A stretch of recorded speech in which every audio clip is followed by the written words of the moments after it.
ख़वातीन व हज़रात अस्सलाम वालेकुम। वेदर अपडेट के साथ आपकी खिदमत में हाजिर हुए हैं। आपको बताते चलें, महकमा मौसमियात के मुताबिक मुल्क भर का मौसम कैसा रहेगा, इंतहाई अहम और ताज़ा तरीन रिपोर्ट सामने आ गई है। तो मैं आपको मुकम्मल तफसील के साथ आगाह करता हूँ मुल्क भर में आने वाले दिनों में क्या होने जा रहा है, कराची में मौसम कैसा रहेगा, मजीद बारिशों का इम्कान है या नहीं। तो आइए जानते हैं मुकम्मल तर तफसील इस छोटी सी वीडियो में।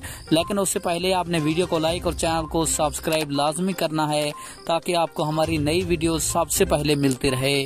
तो आपका कीमती वक्त जाया किए बगैर बढ़ते हैं वीडियो की जानिब। आपको बताते चलें, खतरनाक तरीन बारिशी स्पेल आज दाखिल हो रहा है, जिसके बायस कराची में खूब बारिश बरसेगी और मजीद सैलाब का खदशा है। नदी नालों में तूफानी हो सकती है। जबकि पंजाब की बात की जाए तो सूबा पंजाब में भी वक्फे से आज बारिश जारी रहेगी। और आपको बताते चले, सिंध में भी शदीद और खतरनाक तरीन बारिश से पहले दाखिल हो गया है, वहाँ पे भी बारिशों का इम्कान है।